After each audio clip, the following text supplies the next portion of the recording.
మీ అందరికీ ఈ సంవత్సరం హ్యాపీ క్రిస్మస్ మొన్నే చేసుకున్నాం. రేపే నూతన సంవత్సరం 2025.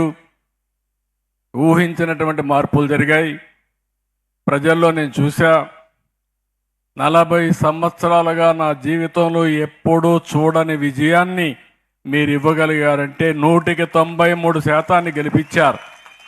ఎవరిని పెడితే వాళ్ళని గెలిపించారు. ఒక స్టేజీలో అయితే మా అరవింద్ బాబు గెలుస్తాడా అని భయం ఉంటే, కాదు మేమున్నామని బ్రహ్మాండమైన మెజార్టీతో గెలిపించారు.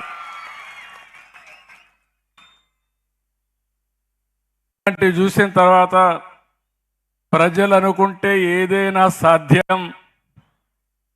ఎవరైతే విర్రవీగి నన్నేమీ చేయలేరనుకుంటే, కాదు కర్రు కాల్చి వాత పెడతామని చేసి చూపించింది మీరని చెప్పి కూడా నేను మీకు తెలియజేస్తున్నా. అలాంటి నేను చాలాసార్లు కూడా చాలా ఎన్నికలు చూశాను, కానీ మొన్న జరిగిన ఎన్నిక ఒక వినూత్నమైన ఎన్నిక. ఈ 6 నెలల్లో కూడా ఏ విధంగా పనిచేసామో మీరు ఒకసారి ఎక్స్ప్లెయిన్ చేస్తాను. నేను మీకు జవాబుదారీ.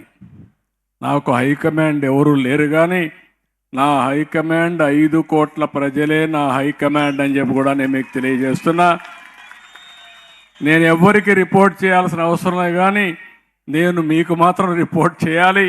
నేను ఏం చెప్పానో ఎప్పటికప్పుడు మీకు చెప్పాలి. అదే సమయంలో మళ్ళీ మెరుగ్గా ఏం చేయగలుగుతానో దాన్ని ఆలోచించుకొని ముందుకు పోవాలన్న ఆలోచన.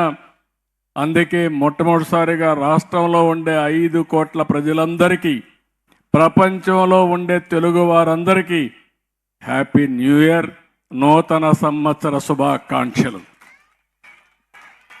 పాతవన్నీ కూడా మర్చిపోదాం, కానీ అప్పుడప్పుడు గుర్తుపెట్టుకుందాం.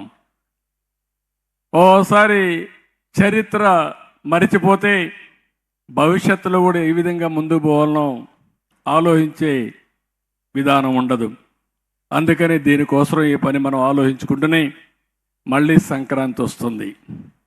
ఈ సంక్రాంతి కూడా మీ అందరికీ శుభాకాంక్షలు. ఈ గ్రామం ఎప్పుడూ తెలుగుదేశం పార్టీకి కంచుకోట, శాశ్వతంగా కంచుకోటగా ఉంటుంది.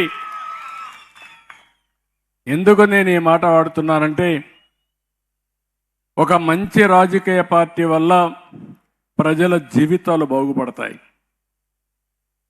ఎప్పుడైనా సరే ఒక సమర్థవంతమైన నాయకుడు ఇంట్లో పెద్దగా ఉంటే ఆ కుటుంబాన్ని 20-30 ఏళ్లలో ఊహించని అభివృద్ధి సాధించి తీరుతారు.